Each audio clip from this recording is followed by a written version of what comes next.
All right. Welcome to the SIAC Sit-Down. I am Jamie Walker. I'm not going to do the sports guy intro, but what I am going to do is, look, man, it is crazy here from SWAC Media Day. I'm glad you could join me here on the SIAC Sit-Down. And listen, man, it is a glorious day. It's a lot going on here from the SIAC and the SWAC in general. It's their day. Sly is not here with me, but we are glad to join so many different coaches. I was able to talk to Coach Sam Shade earlier and really talk to him about the expectations of SWAC, what they're doing, things of that nature, but also his time during the his time in the SIAC, man. So it was great talking to him. We had some technical difficulties, that's why we're coming on late. Hopefully Sly is sending out the stream to people as we speak. But we are here from SWAC Media Day as we will talk to some coaches. We have 10 matchups between the SIAC and the SWAC. And so when it comes to just these two conferences getting together, it is a thing where, look, we got to be prepared. And so when it comes to the SIAC in general, it is a time where we want to get our best foot forward. It is tough depending on, what you look at. There was some close matchups last year, Kentucky State being one of those matchups against Grambling, and depending on who you are, it is whether or not they won or lost. It was one of those things where they were in it to win it and lost it right there at the end. So these matchups have been close. But as I kind of jump on just what those matchups are, here's a quick graphic. You can see the matchups here. Clark Atlanta travels to Grambling. You see Albany State going to FAMU. You see Morehouse traveling to Pine Bluff. You see Miles playing two of them, one against Alcorn, the other against Alabama A&M. You see Lane traveling to Alabama State. You see Central State going to Grambling as well. So Grambling has two matchups against the SIAC. You see Kentucky State going to Southern. That's going to be interesting. Basically, I won't say a return trip for Coach Huggins, but not necessarily something he's unfamiliar with either.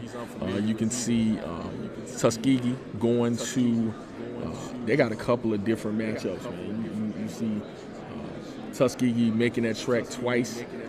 Of course, at the end of the year, going to Alabama State, but Tuskegee also going to Jackson State. So those are going to be some tough matchups, as you can see. Once again, Jamie Walker here from SWAC Media Day. Glad you could join us. We're going to try and grab a couple of interviews. Again, we talked to Coach Sam Shade earlier, but we're hoping to get some more. So sit back, relax, stay tuned. Make sure you follow the stream. Sly is somewhere on the other end monitoring this as well. I'm going to try to get them brought in, but not sure if we can get that done. So make sure you stay tuned. Go to commercial. Thank you for joining us here on the SIAC Sit-Down. Man, it has been another great episode of the SIAC Sit-Down. But look, we need you to follow even afterwards. On IG, SIAC SITDOWN, and on YouTube under the same name. And on Facebook, Sly. On Facebook, they can find us on Facebook. We got a SIAC page on Facebook, and we also have a SIAC Talks group on Facebook. Make sure you check us out. You can find us everywhere you want to find us. Facebook, Instagram, we're even on Spotify. Yeah, look at that. So look, make sure you like and subscribe to all our mediums, and make sure you're following the SIAC Sit-Down.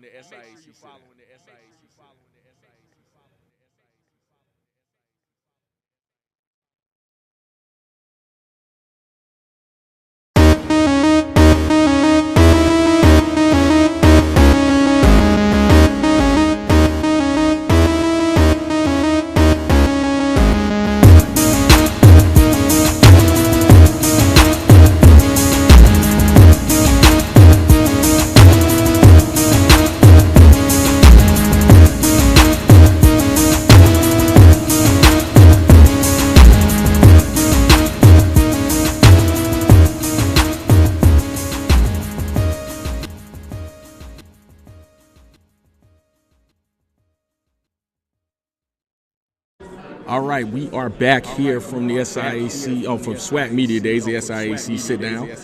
Glad you could join us. I'm Jamie Walker, conducting this thing by myself today. Listen, my partner in crime, Sly Williams, is back at the ranch, just kind of conducting things, but glad you could join us. Again, you saw those 10 matchups earlier. When you're talking about just the way that the SIAC and the SWAC have matched up to kind of, you know, that Division I, Division II crossover, it is one of those things where you can see exactly where you stand early if you're an SIAC opponent. You know, you're going into hostile territory, of course, all of those games being away.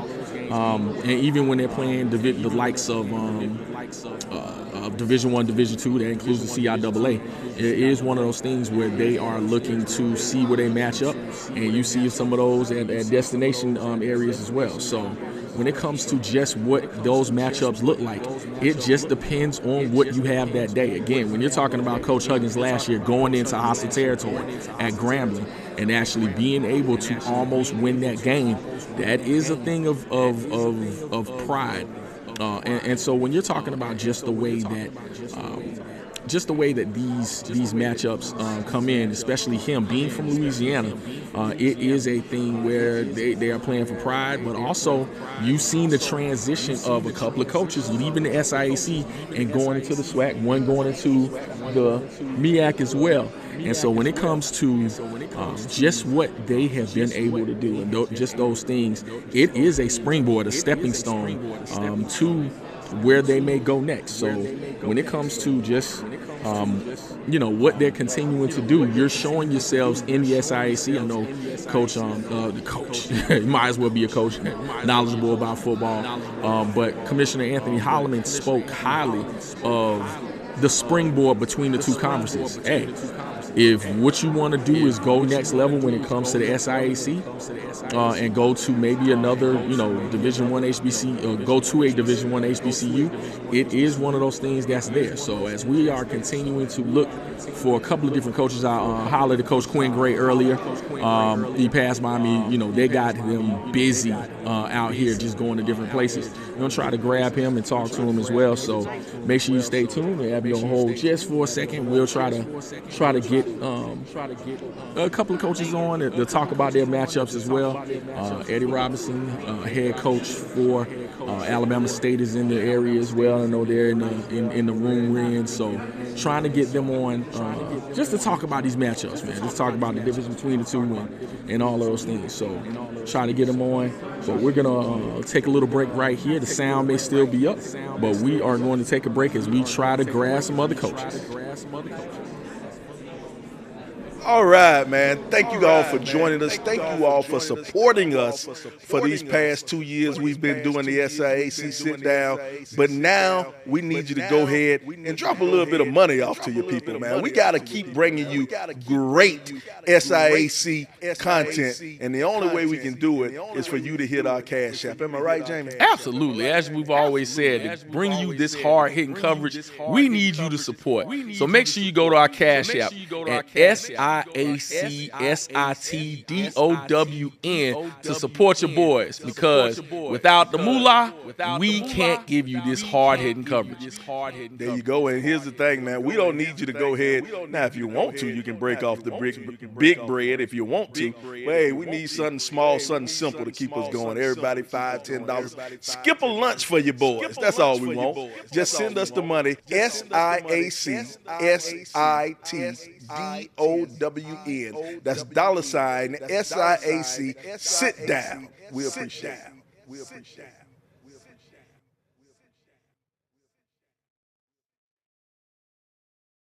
It's AJ Squirrel, man. Right now I'm rocking with SIAC Sit-Down, man. Get with me.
And we are back on the SIAC Sit-Down, and we are privileged to talk to head football coach of Jackson State University, T.C. Taylor. Coach Taylor, it is great speaking to you, and I've been following your career for years. And what you've been able to do. Talk about, and I speak from a SIAC perspective. So we got a couple of matchups with the SIAC this year. I know talked about the schedule, but we also love these matchups, these crossover deals. And when it comes to just what our league actually does, it's a good thing. Talk about your team this year. I'm excited about them. You know, again, with the way of college football, the landscape, teams and rosters are looking new each and every year. So, you know, it's really a challenge to coaches on this level to recruit, you know, and then getting guys to buy in. That's a challenge for me as a head coach. Again, and you're also losing just as many coaches as players. So it's important you get these guys in. Once you get your numbers in the building for as coaches, players and everything, getting everybody to buy into what we're there for. And that's winning championships. And we're excited about this football season, man. You know, we had a great season last year. We've been having a great run. I was just telling somebody, man, I feel like the veteran here now. You are, you know, going into year 4, you know, so done had a lot of success. But I give it all back to my players and coaches and these fans. You know, they've been doing a great job for us. But the schedule, I'm excited about it. You know, you talked about we opened up with Tennessee State. Then, you know, to get the good friend of mine, Brian Jinks, what he's doing down at Edward Waters. I can think back when I was at Central going against him when he was at Bethune. You know, so he's been in the SWAC at Alabama State, and he's doing good things at Edward Waters. I think Dooley's down there with him, another guy that's a great offensive football mind that I got a lot of respect for. And then that next week, Aaron James, that's my guy, Tuskegee. And then you talk about the tradition, you know, the HBCU brand. I know people were kind of tough on us about us not having that FBS game, but I thought this was a great opportunity for Aaron James to come play at Jackson State. Brian Jinks to come play at Jackson State. You know, it means just as much for them to come play a program like us. So I'm excited about this year.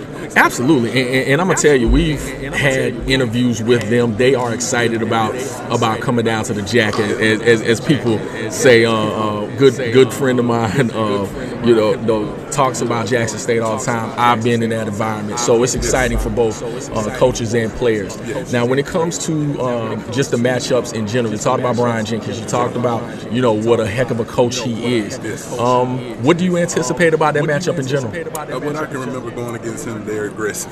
You know, he's going to play good defense. That's the first thing first. He hangs his hat on playing good defense, and he has a lot of playmakers on that offensive side of the football. He's going to have that team ready to go. You know, he always played a clean football game. What I mean by that, if it was supposed to be 11 guys on the field, there was only 11 guys on the field. You don't have 10 guys, 12 guys. And then schematically, like I said, they get after you. You know, they're going to be very well structured. And he's going to bring that to that program and to that game on that day. Absolutely. And I guess the same question about Aaron James. You know, Tuskegee coming down there and beat them a few years ago.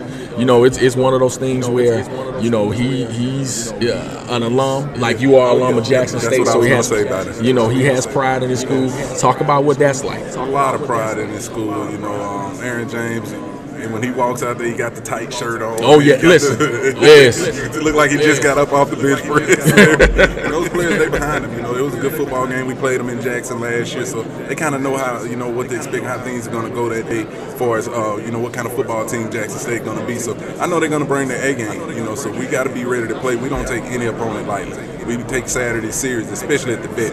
One thing about us, we had a lot of losing games in the vet. You know, these fans come out, it's tough. They right on top of it. You get these 30,000 up in there. They're going to be loud. It's going to be rough. But it's going to be a good football game, and I know that he'll have them ready to play. Absolutely, absolutely. Talk about your team coming back. You have a squad with a bad taste in their mouth from last year and losing that SWAC championship game. Talk about how the spring has been going into this fall. Yeah, that's the goal. You know, we want to go host that SWAC championship game again. Anytime you could play for another SWAC championship game against a good Prairie View team and lose it the way we did by 2 points, that's tough. In front of your home fans, that leaves a bad taste in your mouth. And, you know, we got some new guys in there that kind of inherit and understand what's at stake when JSU takes the football field. They have been working their butts off. You know, I hadn't had to do a lot of policing because the players are doing a great job policing. Cam Silas, who's with me here today, Jared Lockhart, Quay Davis, the All-American tackle that we have, as well as some other guys. They are doing a great job of just, understanding what's the standard and where we want to be come December. Absolutely, absolutely. Well, Coach Taylor, I'm not going to hold you long. I know you got a schedule. I appreciate you coming to talk to the SIAC Sit-Down. It's been real. I appreciate you. All right, here on the SIAC Sit-Down, one of the many opponents playing 2 SIAC schools this year will be the Jackson State Tigers, playing both Tuskegee and playing Elwood Waters. Starting off with Elwood Waters, it's been big time. So we'll hold you here as we get our next interview.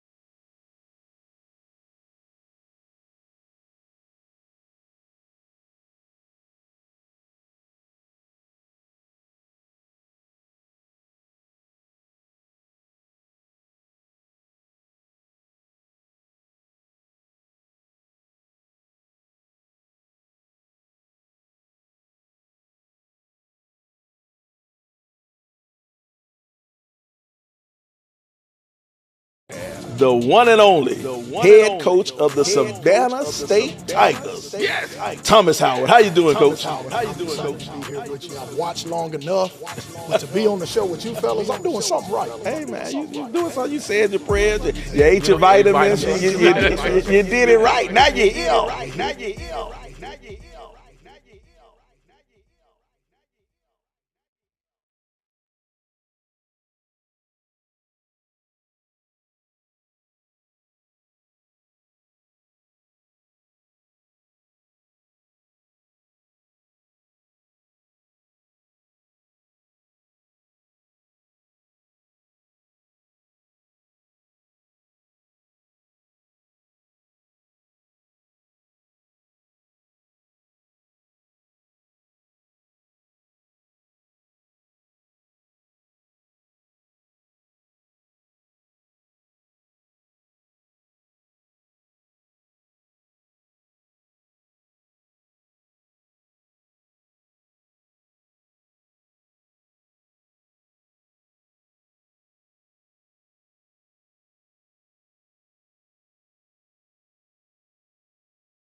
right, we are back here on the SIAC Sit-Down, and we are waiting a few more coaches to come through. I'm telling you, it is busy. Glad you could join us here on the stream as we await Coach Alonzo Hampton of UAPB. Getting a lot of their information, but along with that, we are getting just what their perspective is from the SIAC perspective as far as their opponents. So as we await Coach Alonzo Hampton, I'm kind of playing, I guess I'm kind of playing director, producer and all the things and host. So we're going to talk to Coach Alonzo Hampton shortly. But again, joining me on the SIAC Sit-Down was Coach T.C. Taylor.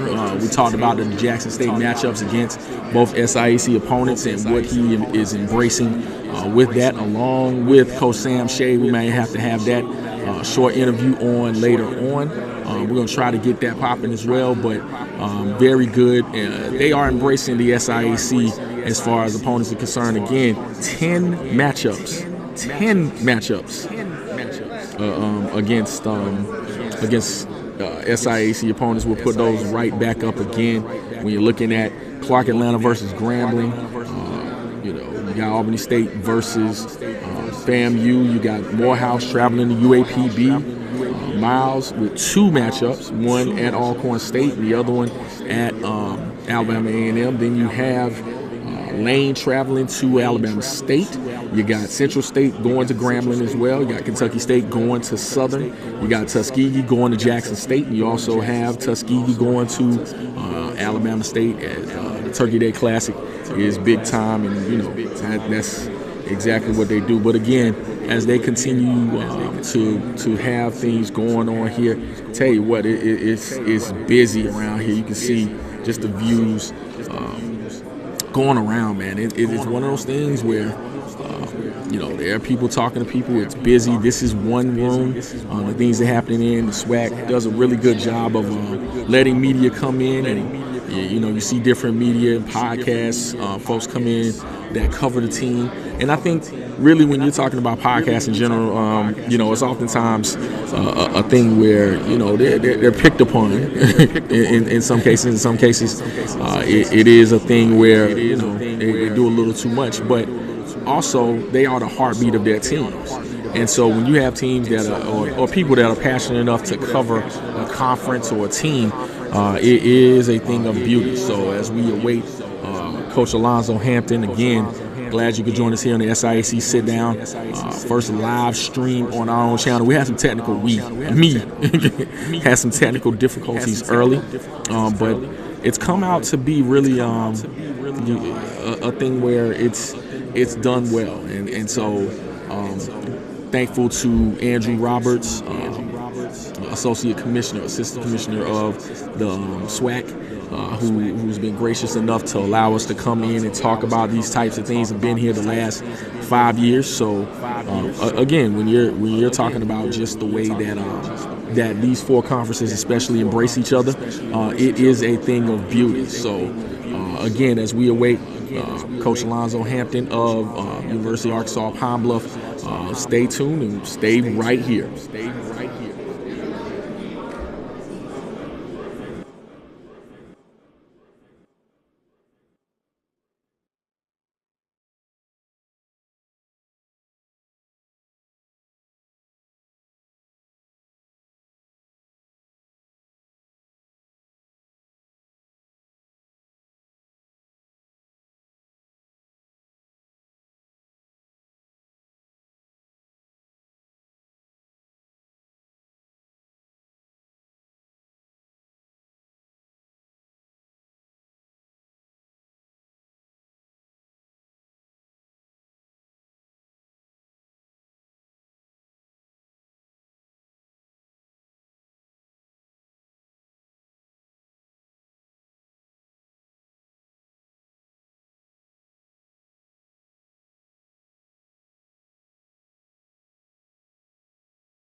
All right, we are back here on the SIAC Sit-Down, Jamie Walker, and we have the head football coach of the University of Arkansas Pine Bluff, Alonzo Hampton. Coach Hampton, how you doing? Hey, doing great. How you doing? Absolutely, I'm doing wonderful, wonderful.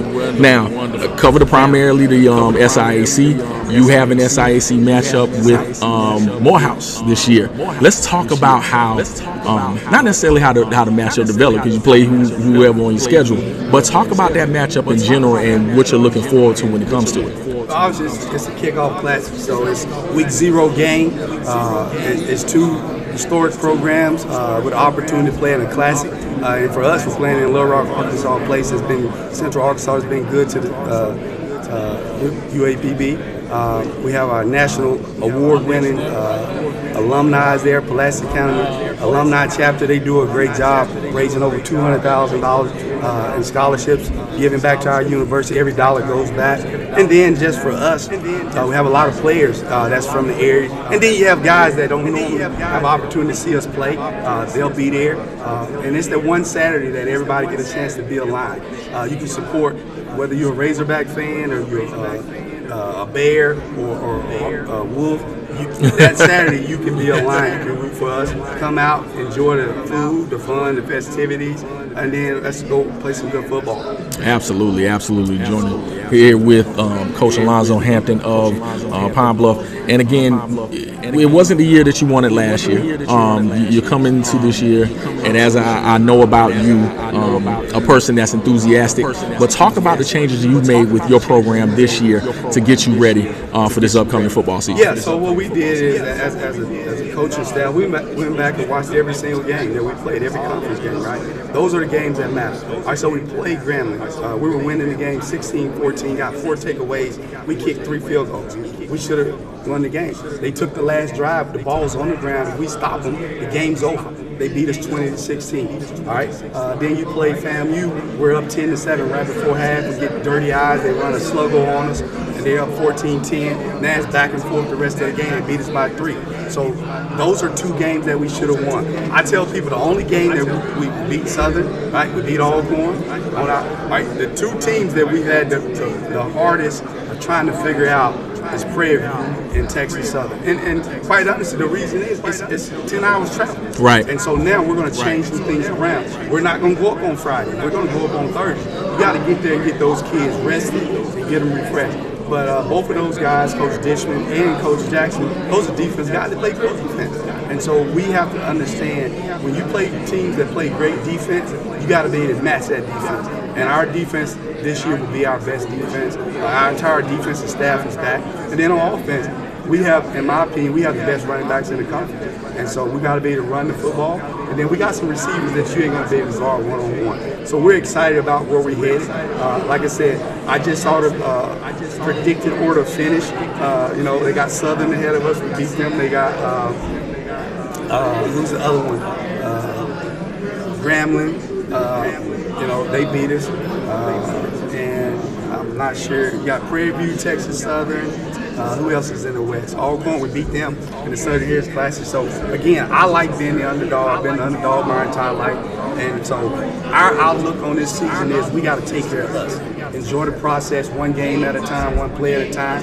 And at the end of the day, all we got to do is play football. Absolutely. Well, thank you, Coach, for joining us here on the SIAC Sit-Down. Good luck with your season this year. All right.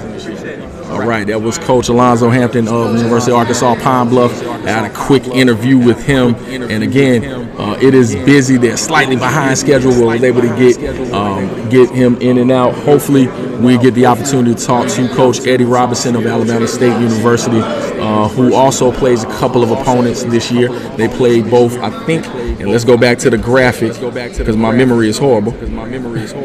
They both have. They have Lane and they have Tuskegee at the end of the year. So again, looking at both of those matchups, it is a thing where they are playing 2 Division II opponents. So glad you could join us here on the SIAC Sit Down. We're going to take a small break and see if we can get our next interview.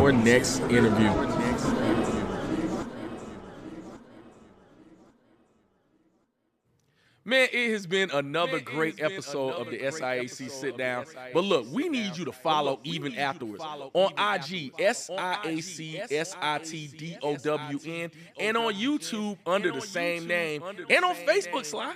On Facebook, they can find us on Facebook. We got a SIAC page on Facebook, and we also have a SIAC Talks group on Facebook. Make sure you check us out. You can find us everywhere you want to find us. Facebook, Instagram, we're even on Spotify. Yeah, look at that. So look, make sure you like and subscribe to all our mediums, and make sure you're following the SIAC Sit Down.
All right, good people. This is Jamie.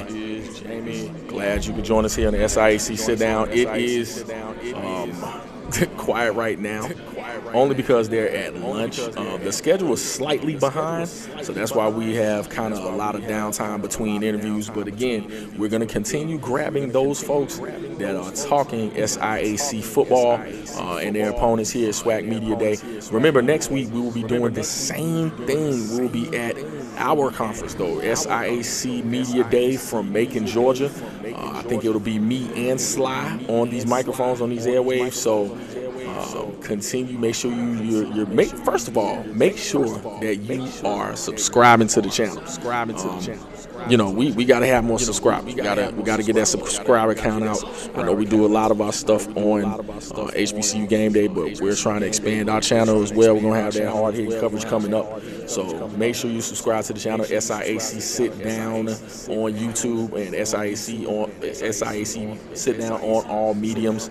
So what we're gonna do, we're gonna try to get head coach Marcorn, Cedric Thomas. We're gonna talk to him briefly because they still have a lot of interviews conducting and going on. So make sure you're continuing to join us here on the SIAC Sit-Down from SWAC Media Day. We'll take a break.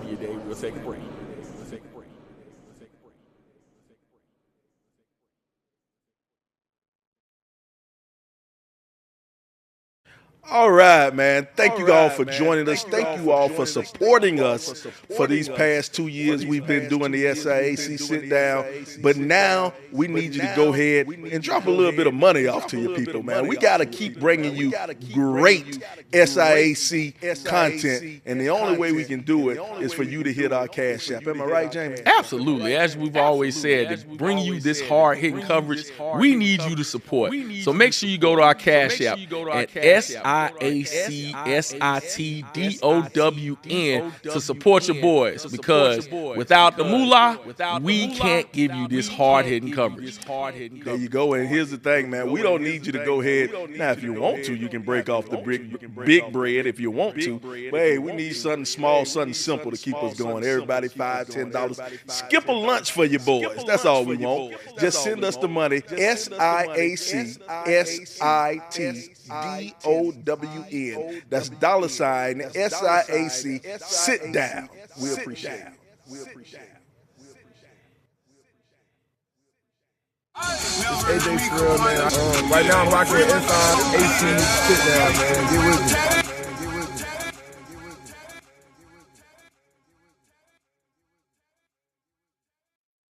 What's going on, y'all? Mike Carter II, Philadelphia Eagles. We're rocking with the SIAC Sit-Down.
All right, glad some of you still rocking with me in the stream. Listen, they are at lunch right now. Right now, you have a lot of rotation of coaches trying to grab who we can. So glad you can still rock with me here at the stream. SIAC Sit-Down.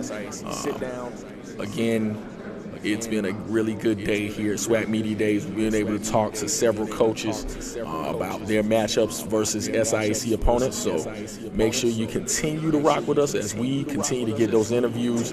Glad you could join us here on the stream. Take a break, come back. Make sure you come back. You can always look at the replay as well. We're glad you could join us here on the SIAC Sit-Down.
All right, we are back here on the SIAC Sit-Down, taking a break, and here we have Dr. Malcolm Jones and his new book, Cheated.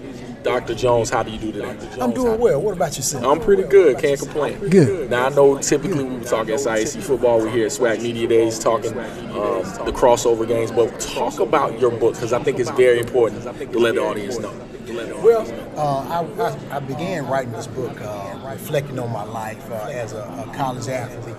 I went to Alcorn State University, where I was a 4-year starter. I played during the McNair era. At one time, I was rated the number 7 corner in the nation by Mel Kiper. So everything was on the uptick for me, as well as far as playing ball and trying to ascend to the next level, to the NFL. But in that ascension, as I did well on the athletic field, I started to stop going to class and investing the energy and being intentional about my academics on the way up. So, the title of the book is Cheated, and at that time I began cheating myself by not investing that energy and all those things into my academics and personal development like I should have. And I just wrote this book, man. I really want to impact players and coaches to make sure that we're pushing student athletes to be the best that they can possibly be on and off the field. Absolutely, absolutely. In fact, one of our interviews, we talked to one of our head coaches in the SIAC from Allen University, and Cedric Pearl, and he talked about the importance of student athletes. I know, for the NIL and all that's going around, but the main thing being the main thing, getting that college degree is still paramount. Talk about where you kind of lost your way and where within your life you decided to get it back in the world. Well, the first thing that I'll say, that I had two parents that valued education. So I graduated third in my high school class. Academics wasn't an issue for me. It was the lack of focus. You hear your coaches tell you, don't read your own press clippings.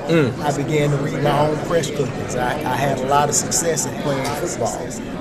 And at the time, I was surrounded by a lot of guys that were being drafted. John Theodore, first round, Brian Mix, second round, Torrance Small and C.C. Tillman, Donald Driver, all these types of guys. And I knew that if you could play at Alcorn, especially during that era and that time, they would come there and get those receivers at invades to go to the next level. But after 2 years of starting, I was preseason All-American, preseason All-Conference. Just lost my way.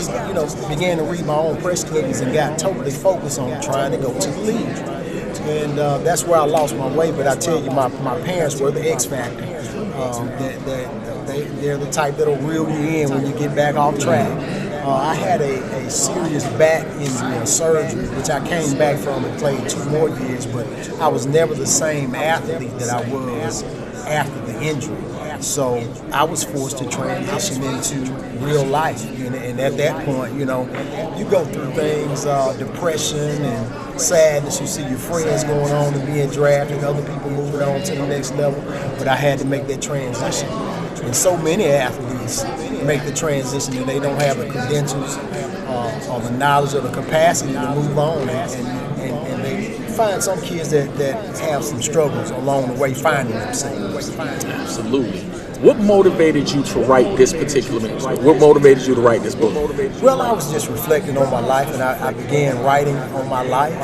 And once I began writing, I said, it can't just be about my life. This has to be impactful. This has to help somebody. So I went on to reflect on my life in the book, as well as reflect on the system of college athletics. And I also gave a solution to what I thought some of the issues were. Okay. What kind of relationship do you have with Alcorn at this point? I mean, because listen, Kelvin Carter brought you over here, so listen, he is a passionate Alcornite. He talks trash all the time. And I'm gonna tell you what else he's passionate about. What's that? The transition of getting high school athletes from his particular area into HBCUs, because he's talking about all kinds of talent that's there. But talk about your relationship with Alcorn. Well, I will always be a diehard supporter of Alcorn State University in any way that I can. We have this saying, always Alcorn. Yes. So, once a brave, always a brave. All right, good deal, good deal. What's the next progression for you when it comes to this book, and what do you see yourself going next? That's a great question. This book has provided a platform for me. I'm going to, well, I've started the national conversation about holistic athlete development. We've got to stop focusing and rewarding only performance on athletic fields, and we have to push them and show them how to build capacity so that when they come to that crossroads, because every athlete that's ever played the game, you come to a day you can't play anymore. So what's going to happen when you get to that crossroads? I want you to be prepared. This is going to be a national movement. We're creating a non-profit where we're going to go around the country where we're going to develop coaches and teach coaches how to develop kids as well as developing kids for the future. All right. Introduce your book one more time before we get out of here. Well, it's cheated. How American athletics profits from performance while failing to protect those inside it. All right, Dr. Malcolm Jones, pleasure to have you on the SIAC. Thank you for the time. Absolutely, absolutely. All right.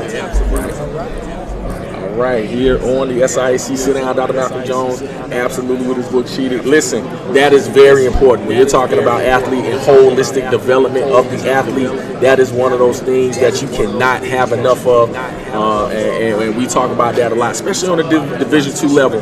You're talking about professional sports not necessarily being that thing that everyone's going to do, but it is a thing where you can get your degree, you can go on to do huge and greater things. So we're going to take a break as we grab our next interview here on the SIAC Sit-Down. Man, it has been another great episode of the SIAC Sit-Down. But look, we need you to follow even afterwards. On IG, SIAC SITDOWN, and on YouTube under the same name, and on Facebook, Sly. On Facebook, they can find us on Facebook. We got a SIAC page on Facebook, and we also have a SIAC Talks group on Facebook. Make sure you check us out. You can find us everywhere. You find us everywhere: Facebook, Instagram, and even on Spotify. Yeah, look at that. So look, make sure you like and subscribe to all our mediums, and make sure you're following the SIAC.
All right, we are back here on the SIAC Sit-Down, and listen, one of the big timest people in the world, Morehouse,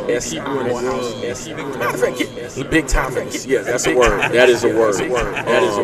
Listen, AD Drew, first of all, and give your official title, besides Mr. Everything, I am the Director of Athletic Communications and Athletic Marketing at Morehouse College. All right, AD. Listen, there are about 10 matchups between the SIAC and the SWAC, the SWAC. Talk about just what you think that can do to a school, in the positive and negative. Obviously, games against the SWAC helps the brand of the Division II institution that they play. And I'll just take out to games that we have with FCS opponents. Obviously, us going to Little Rock, Arkansas to play Arkansas Pine love the natural state classic is good, And when you think about the historical significance of that particular game, everybody knows about the civil rights portion of Little Rock with Central High School, Little Rock 9, and everything else with that. And then when you think about the significance as far as what Morehouse College played in the civil rights movement, in the city of Atlanta, for those two to tap in together in that particular city, in that venue, it's more than football. For us being a brand institution with that cultural significance attached to our institution, so it brings a different level. AD, that's an excellent point, because I have not thought about it halfway in the historical context, and bringing together those two institutions. Absolutely, I think it does give the game a lot more significance. Great point, excellent point when it comes to that, because you have a brand in Morehouse that has a historical context. Now, on the flip side of that, playing a school with more scholarships, all the things that goes on, depending on what happens within the game. It could be some other stuff that goes on with it too, but definitely an opportunity. They had. Go ahead. Let's be real. Go ahead. Keep it real.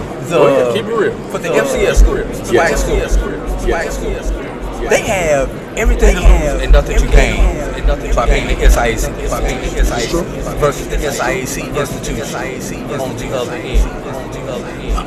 Remember 2 years ago? I do. When Clark Atlanta beat Bethune? I do. Let's think about it. And no matter what Bethune did after that, they still lost to Clark Atlanta. Remember last year, everybody was talking about how Kentucky State got robbed and Grambling. Yes, Coach Huggins talked about that the other day. So for them to actually allow us to play and give us a check too, when we do beat you, but it boosts the program and it goes so that there's much of a difference between these programs. And it's the same thing when you go FCS to FBS. If you take man-on-man 11-for-11, both schools can't compete with each other. What the difference becomes is the depth. Your second 11 is better than my second. And your third 11 is damn sure better than my third 11. That's what it is. And the one thing that on the bad side is you may lose the game. Number one, it gives Division II kids an opportunity to get some film against a higher level of competition, which may be the difference between him getting a draft camp invite as NYFA, get some time to play in Diamond UFL or get an opportunity to go to Canada because you have that film against a higher quality, perceived higher quality opponent. Because we do know there's good talent within our conference, but perception is reality when it comes to that. But the downside of that is you always come back beat up. There's somebody significant who you may lose. It may be a quarterback, maybe a D-back, it may be an offensive lineman, whatever. Can you come out of those games? But that's any game. Can you come out of every game? Whoever comes out those games healthy has a leg up on the competition. In addition to the bragging rights in the barbershop. Absolutely. We'll have Coach Bradshaw coming up on the SIAC Sit-Down. That'll be on HBCU game day. But again, we're talking to Morehouse SID, AD Drew. AD, you are also, you wear many hats. I'm not going to go into all the hats. I don't have all the heads for all of those hats. However, when it comes to what Morehouse and the expectation, not to go into, but the coaching change, how has that been so far as embracing Coach Rod, kind of embracing the community and just getting ready, seeing the camp invites and seeing, a lot of this buzz on social media. Talk about how that transition and relationship is. Coach Rod's demeanor, he has a quiet demeanor. He's not a hollering that type person. At least not. Don't be mistaken. Don't let him fool you. He would get into praise, but his delivery method is different than we've seen in the past. He's Duke educated, Duke grad and everything, and because of that, being from an elite institution academically, understand the Morehouse, and because Morehouse is an elite institution academically also, it brings that unique perspective having played at an elite academic institution, in addition to all the coaching accolades that he has done as an assistant coach and a head coach in a IA level that he brings to the table. So it's a breath of fresh air. He's doing his job. Has great vision. The one thing that he's not afraid to ask. He does not come from an HBCU. And he does not. So he's not afraid to ask some of these questions because he doesn't want to get certain things wrong. What's the tradition about this? How do we handle that? What about this? Even down to where they stayed at previously, as far as hotels and things like that. He's very detail oriented because he wants to understand all the different variables. Because when it's all said and done on Saturday, he doesn't want those kids to have an excuse for not being able to perform. If him and his staff make sure all that stuff is done, all they have to do, is coaches concentrate on coaching and players concentrating on players. Perfect transition. Athletic Director Harris said when he was presenting said he wanted to go on inside the HBCU Sports Lab, Dr. Cavill and company. You being a regular said something really interesting. And this is just me or something. This is just me and Slide do a whole lot of that. We put two and two together. Sometimes he equals four, sometimes he doesn't. But Coach Sherrod was instrumental in his last stop in them transitioning to another division. And so you talking about those details being oriented and things of that nature. I'm not going to put you. Yes, I am going to put you in the spot. Yes, I'm not going to even tell that lie. Are there thoughts of Morehouse, doing other things and having, other aspirations? I am not going to give you that sound. But this is what I'm going to tell you.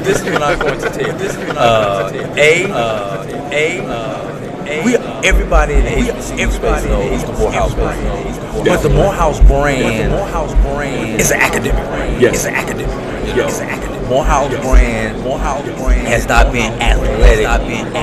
Tradition. Right. But do you know that Morehouse is a two-time defending SIAC Commissioner's Cup winner? So the athletic brand is catching up especially the academic brain. And that was one of Harold Ellison's missions when he came back to Morehouse to be the athletic director, to make sure that the athletics are on par with the academics. Because we all know the academics are second to none. Absolutely second to none. And I know that coming from a rival school to work at Morehouse. I respected the academics when I got there. And that comment that he made stemmed off of the fact that we want to be compared with the big dog. Yes, the big dog. Yes. Jackson State, Ashley Robinson, they may be the standard, right? You know, you can argue that they're the same. We want to be in that same situation. That's where that stems from. Now, anything beyond that, I'm gonna have to leave that out there for y'all to speculate. Listen, I'm gonna clarify on this because this is the SIAC Sit-Down. We are very, in all schools, are very happy. We are locked in. We are locked in to winning our third consecutive SIAC Commissioner's Cup. Now you do what you want to do with that statement, but that is our mission. That is our mission. for Morehouse College. Now, AD, I'm gonna let you get out of here because you're running around and we've been talking about this. I'm looking forward to Media Day next week from Macon, and it is so ironic.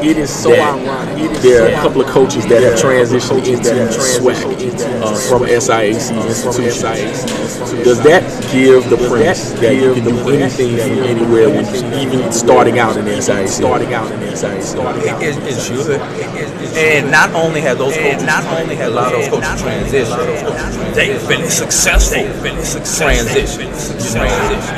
Chen is going to South Carolina State. Even though T-Jack did not come from the SIAC, coming from a Division II to a Division I, you've got Quinn Gray going back to his alma mater, and just missed him at FAMU. He came as I was walking out the door, as I was quarterback when I was at FAMU. Just want to throw it out there. So, but it has because Jamie, if you can coach, you can coach. That's right. If you can relate to these kids, you can relate to these kids. You know, the talent level may be slightly different. The resources may be different, but the way you approach it should not be because of the level that you're on. And if you are a rah-rah guy, you're going to be a rah-rah guy whether you coach YMCA or the NBA. That's right. You understand what I'm saying? I do. If you're a low-key, but not this type guy, just talks at one tone. It's gonna be at whatever level that you go. That's your personality. But if that's successful for you, I'm gonna support it. It's my job as an administrator to be able to support whatever you need to fit your style. Indeed. AD Drew, Morehouse College. Pleasure to talk to you as always, sir. All right, man. All right, man. Good one here on SIAC Sit-Down. We'll take a break here from SWAC Media Day. We're going to hopefully get on a couple more coaches. All right, stay tuned.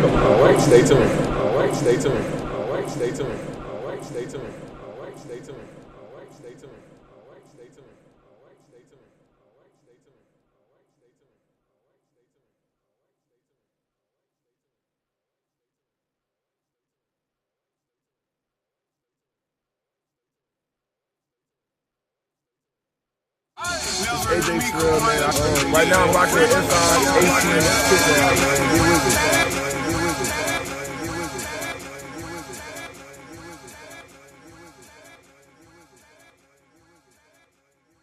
What's going on, y'all? Mike Carter, second Philadelphia Eagles. We're rocking with the SIAC Sit-Down.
All right, we are back here on the SIAC Sit-Down, and we have the privilege to have Charles McClellan of the SWAC Conference. Dr. McClellan, thank you for coming. No, thank you for having me. Absolutely. No, thank you for having me. Now, I cover the SIAC, but the relationship and the games, there are about 10 games between those two conferences. I kind of want to, off the cuff just a little bit. Not necessarily the matchups, but talk about the HBCU football alliance and what that's been to all these conferences. Well, I can tell you those games that are on the schedule have been intentional. Have a wonderful relationship with Anthony Holloman, your commissioner, and we've talked about making sure that those games stay on our schedule. Well, we passed a rule last year that in 27 we're no longer playing any NAIA schools, so it's got to be Division I, and we specifically kept Division II in because of those traditional rivalries, the Tuskegees, the Morehouses, with our Alabama State, with our Alabama A&M, just the Jackson State, the Miles. So there's a lot of tradition there that we wanted to keep. The four commissioners getting together, again, that was intentional. This space is small, and we wanted to make sure that we had a unified voice, and I think the Black College Football Poll is one of those major things that came out of that relationship. Absolutely. And those games are, when it comes to just what the SIAC, coaches have come into the swing from the SIAC. They've taken that step up, so I know that relationship is important. Just saw the press release that another multi-year contract with ESPN and the SWAC TV. Listen, it's some big time things going on with the SWAC. But when it comes to just what the next progression of your conference is, where do you foresee that? Well, I think we need to continue to progress on a lot of levels. This is Football Media Day, so I can talk about football. We have 17 other sports that we are concentrating on, that we have a lot of attention to detail. Right? So for basketball, we have to look at a lot of scheduling changes to be able to get our net up, to be able to do some different things as the NCAA is starting to evolve. But overall, we put a lot of emphasis on SWAC TV. SWAC TV, we think, is going to be the future of the Southwestern Athletic Conference, not only from an exposure standpoint, but from a revenue standpoint. But you tie that into what we're doing with ESPN and HBCU Go. Every one of our games are on some national platform. And with SWAC TV, we can now highlight sports that HBCU Go and or ESPN might not necessarily be interested in or don't have the capacity to show. We'll be able to show that on SWAC TV, and our numbers on SWAC TV have shown that as many people, and in some instances more, watch SWAC TV than they watch some of those other platforms. So it's been a tremendous positive boost for us, and I think in the next 3 to 5 years, you're going to see us increase our overall level of performance based upon what SWAC TV has been able to deliver, not only from an exposure standpoint, but from a revenue standpoint. Now, I'm going to ask one final question. I know you're busy. The SIAC network has come on board. How much power, how much just info that you have exchanged with Dr. Holloman about putting this on have you all talked about? Very little, and keep in mind our model is different than the model that the SIAC has, at least from my understanding. And the difference is the level in which we have to send ours out. We actually pay for third-party production to go out. So the same people that we were contracting to do our games and send them to ESPN, they're sending them to SWAC TV. Right? So we've put a considerable amount of resources. Even at the FCS level, most of those conferences are having the schools send them content. For football and basketball, we're actually sending third parties out because of the model that we have, and to be able to generate the level of sponsorship, to be able to go on and not want to get too technical, the ad servicing and have third parties to buy into.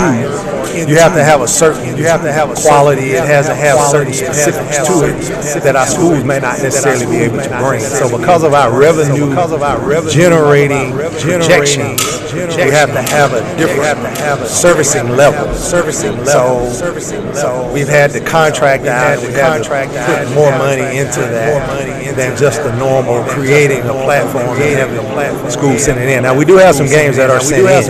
That's going to change as well as we continue to level up. But we're concentrating where the money is, and that's football and basketball. And we actually send third-party production companies to go out, film them the same way ESPN, the same way Prime does. They might have bigger trucks and more cameras, but we're doing the same thing there. Thank you for your time, Dr. McClellan. Thanks for having me. Thanks for having me. Pleasure talking to you. Thanks for having me. Thanks for having me. SIAC Sit Down here. Talking to Charles McClellan, Commissioner of the SWAC. Gracious with his time as always. Been able to come here for the last few years, and we've been able to he's been ready, give vital information. So that's a good thing. We're gonna take a break for our next interview. Glad you could join us here on the SIAC Sit-Down.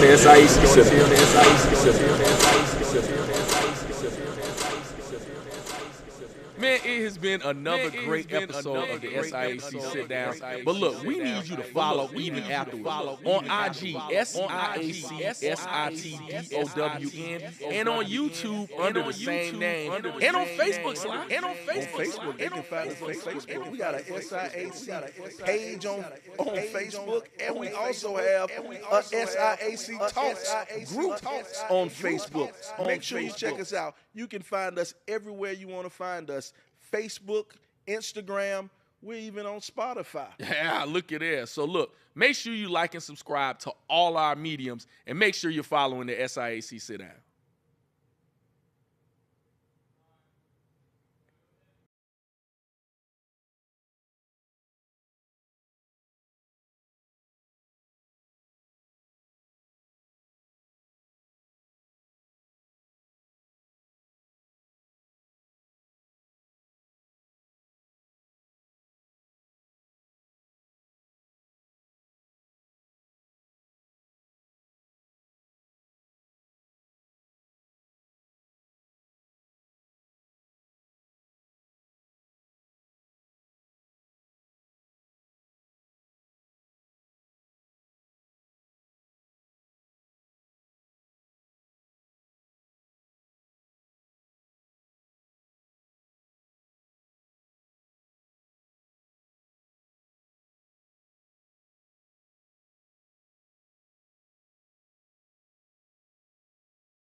I ain't got a long drive like some of these guys. I know, right?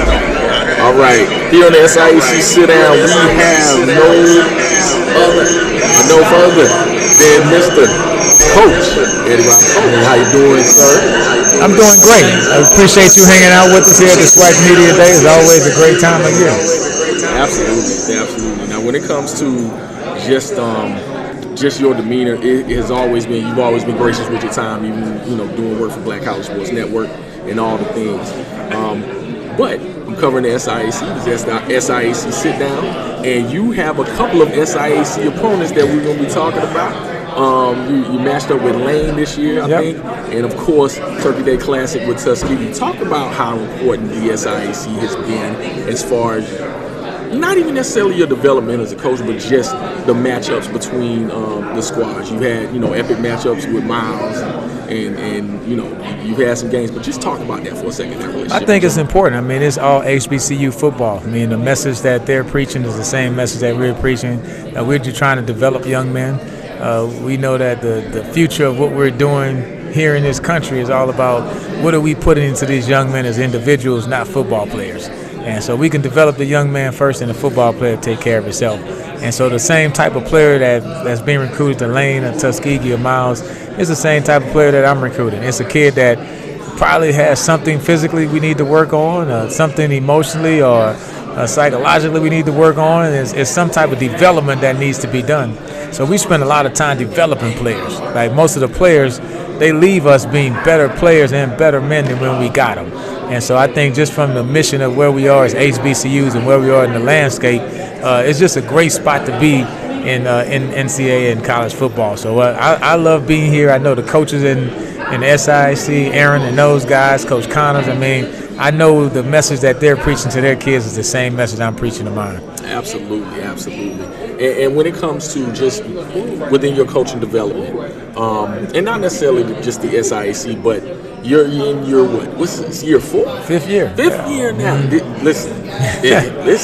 Time don't stop, right? It just goes. But talk about what you want to do now in this progression of this Alabama State team. Well, yeah, it's time for us to win a championship. I mean, there's no other way to put it. I mean, we've done everything else but that. And so now we have to get to the SWAC East, and we know how hard that is with FAM and Jackson and Alabama A&M, Valley, all the schools are right there. And so Bethune-Cookman, who's gotten a lot better from last year with what he's doing, so those guys are coming back confident. So we know for us, just to get to the SWAC championship is going to be a feat. So we have to take it a step at a time. And so the first step is to get ready for Southern University, the first game. And I think if you have that week by week, win today approach, then you don't get caught up in the big picture of what you're trying to accomplish, because you can't do the big things if you don't do the small things right. So that's the message that we're preaching on a daily basis. You bring back a really good team, starting with quarterback Andrew Body. Suffered through injury last year, but you still kind of kept that train going regardless. Have you always had that next man up mentality? Yeah, so I think people say a next man up, but to me it's just the identity of the team. If I have like-minded individuals who are committed to the same identity that I'm preaching as a head coach, and then it's just something that naturally happens. Like the next person expects to be able to do the job. Like he wants to do the job. He's waiting for his opportunity to do the job, but at the same time he's rooting for his teammate. I think if you can have that type of truly team approach, and one big thing we started last year, be a star in your role. Like your role may be, I'm going to be the best practice player I can be to get Andrew Body ready to play. But then the next year, I'm actually on the field doing what I was working with against Andrew Body. And so I think if you can convince kids in whatever role you're in, whether it's a developmental role, you could be the principal of a school running a Fortune 500 company, you want everybody to feel like that their role is important, because if that role is not being done, then it can affect the whole organization. Absolutely. I said I wasn't going to keep you long, but I appreciate your time. Absolutely. Again, here on the SIAC Sit-Down.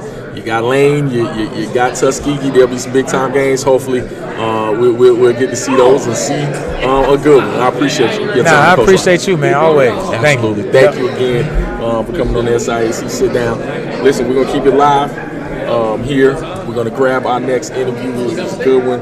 Again, hearing about these SIAC opponents has been awesome here. The SWAC has been gracious enough to keep us within the fold, and we've been talking about those really all day. those matchups are prevalent, and you can see how important they are as far as those keeping the continuity within those conferences. So we're going to take a break and try to get our next interview here on the SIAC Sit-Down.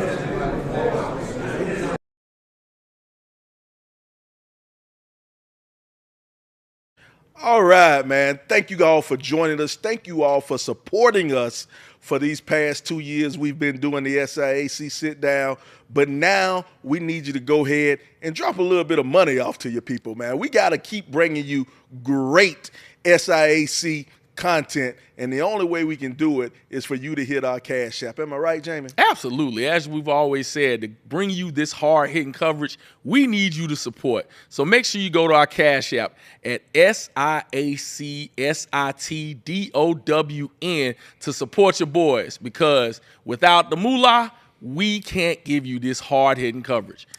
There you go. And here's the thing, man. We don't need you to go ahead. Now, if you want to, you can break off the big bread if you want to. But, hey, we need something small, something simple to keep us going. Everybody, $5, $10. Skip a lunch for your boys. That's all we want. Just send us the money. SIAC SITDOWN. That's $SIAC Sit-Down. We appreciate it.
All right, so we are still here, SIAC Media Days. We're hoping to get up with Coach Quinn Gray, but it is being packed up and looks like we are going to miss him. But I am glad you could join us here on the SIAC Sit-Down. It's been a great day to learn.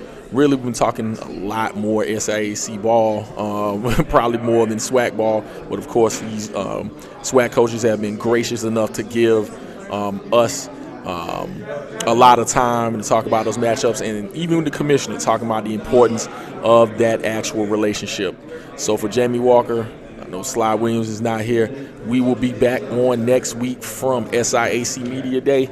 Glad you could join us here on the SIAC Sit-Down from SWAC Media Day. We're out.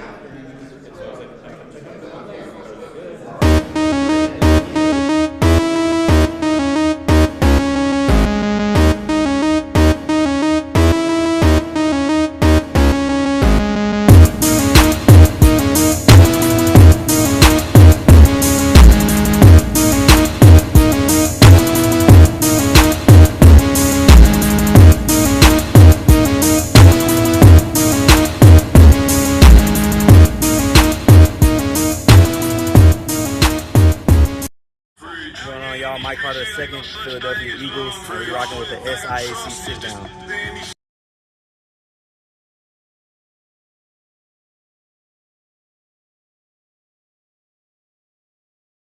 It's AJ Terrell, man. Right now I'm rocking with SIAC Sit-Down, man. Get with me.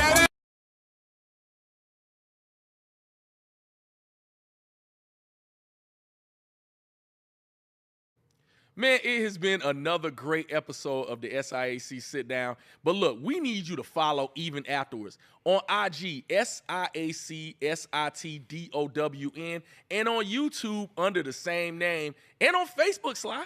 On Facebook, they can find us on Facebook. We got a SIAC page on Facebook, and we also have a SIAC Talks group on Facebook. Make sure you check us out. You can find us everywhere you want to find us. Facebook, Instagram, we're even on Spotify. Yeah, look at there. So look, make sure you like and subscribe to all our mediums, and make sure you're following the SIAC Sit Down.